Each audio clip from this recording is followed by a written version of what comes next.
From the reigning MVP growing into a bigger star than the franchise can handle, to how he wants to win the championship at all costs, here's why Joel Embiid's days with the 76ers are numbered. Now, the biggest reason is how Philly might be too small to contain someone with a growing reputation like Embiid, who became the first Sixer to win the MVP since Allen Iverson.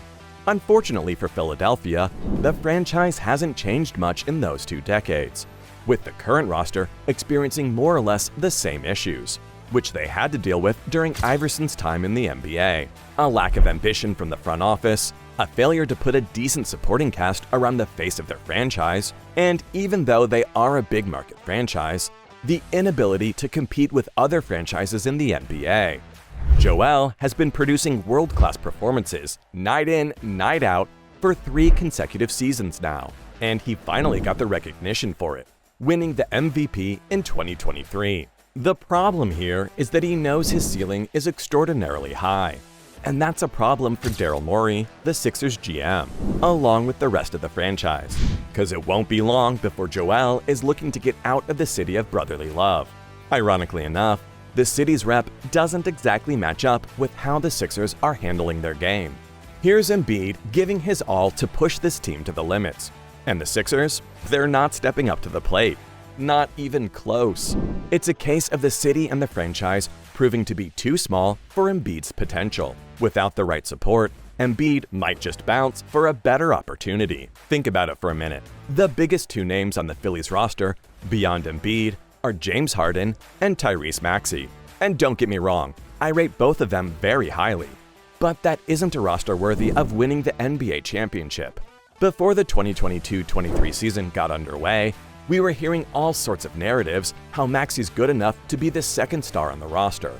Do you know how disrespectful that is to Harden, who wasn't even at his best, yet came up with another all-timer season, averaging a double-double in points scored and assists dished out? Maxey was good too, but there's no way anyone actually thinks that he's better than Harden. What is he even good at? Scoring and shooting? Is that it? Beyond scoring, Maxey's stats are pretty meh, averaging under 3 rebounds and 3.5 assists for the entire season, while playing nearly 34 minutes every night. Sure, I'd rank him higher than Tyler Herro, but on a team like the Sixers, he's only cut out to be the 3rd star, tops.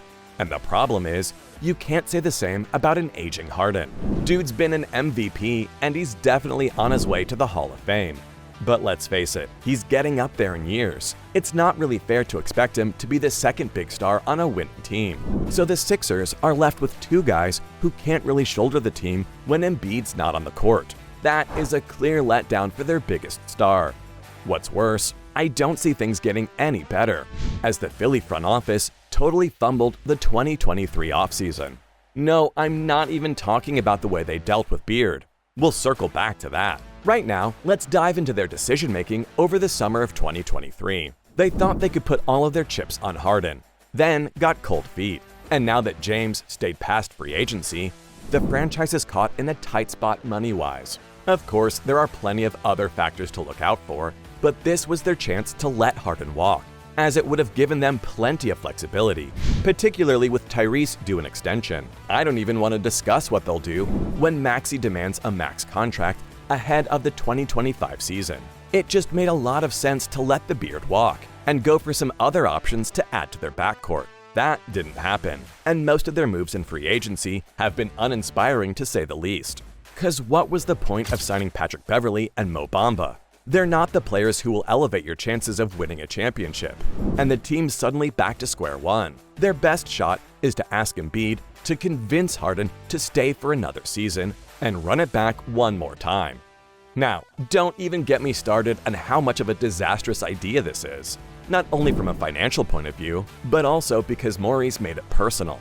I know this video isn't about Harden, but the way Philly's dealing with the Beard, it should be a trailer of what's to come for Embiid if he doesn't secure a passage out of Philadelphia ASAP. For some reason, the 76ers were unresponsive when offers for Harden were coming in. And with no contract on the table for the Beard, his bargaining power was gone. As you can expect, Harden was furious.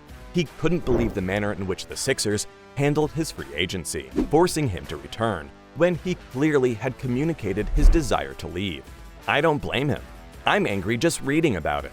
Look, I get it. Morey likes to do things on his own terms, and it might have worked with Ben Simmons in the past, but this is Harden. He's famous for screwing franchises when they don't listen to him. Case in point, the Rockets. And with the 76ers, he actually has a genuine reason to do so. The man took on a cheaper contract in the summer of 22 to help Philadelphia invest in a better roster. Is this how they repay him? All I know is that Philly is now hoping Embiid can convince the former MVP to stay on. But this is a bad look for the franchise. Look at how much damage the Nets did to their reputation, with their way of dealing with superstars like Kevin Durant, Kyrie Irving, and Harden himself. If the Sixers keep this up, no one else would want to join them, and Embiid will definitely look to leave. To be fair, his agent should be fixing up a trade with one of the interested franchises in the 2023 offseason. Of course, whenever you hear one of the interested franchises, you should automatically assume that the Knicks are in the running, because New York is desperate for a superstar signing. Embiid could be that man, and the 2023 summer could be the time to make it happen. If you ask me, it should be done this summer, because otherwise, Joel is wasting his prime years playing for a team that doesn't care about winning. If they did, they wouldn't have wasted Embiid's potential in the last few years. After failing to make even the conference finals with the All-Star, the Knicks, even without further additions, could challenge with Embiid on the roster. I actually love the rumored trade package on the table, with the Sixers receiving RJ Barrett, Mitchell Robinson, Emmanuel Quickley, along with 4 first-round picks. It's a reasonable offer. In fact, it's a very good option for the 76ers, who can begin their rebuild almost immediately. They could tank in the 2023-24 season, while Embiid gets to play alongside Julius Randle and Jalen Brunson in Madison Square Garden. That's the dream, isn't it? He'd be going from 2 stars who weren't good enough to carry the team in his absence to a couple already making noise in the playoffs. Given New York's knack for showing ambition, you can expect further additions too, like Donovan Mitchell potentially, which automatically makes the Knicks favorites out of the East. Most importantly, Embiid's made it clear he wants to win a championship. And the way he said it, I don't think his dream is to win it with the Sixers. In fact, he said, quote, in Philly or anywhere else. That's right, folks. This is the time when the Sixers faithful start to worry. And it isn't even their fault. They got their hands on one of the best players in the world. And somehow, the franchise fumbled the chance to give him a team that could challenge in the postseason. If Harden gets his move out of Philadelphia, there's a big chance that he'd be fed up with the franchise too. Without Harden, the Sixers don't have the resources to challenge, at least in the short term. And Embiid ain't waiting around for the long run. The way their front office has dealt with the Harden situation remains a bad omen for Joel, because what happens when he asks for more ambition? Do they go down the Portland Trailblazers route and opt for a rebuild, while wasting another year or 2 of prime Embiid? To avoid all of that, it's best for Embiid to sit down with his camp, look for the best possible landing spot, and request a trade from the 76ers. So, from him wanting to win the championship at all costs, to the reigning MVP growing into a bigger star than the franchise can handle, this was why Joel Embiid's days with the 76ers are numbered.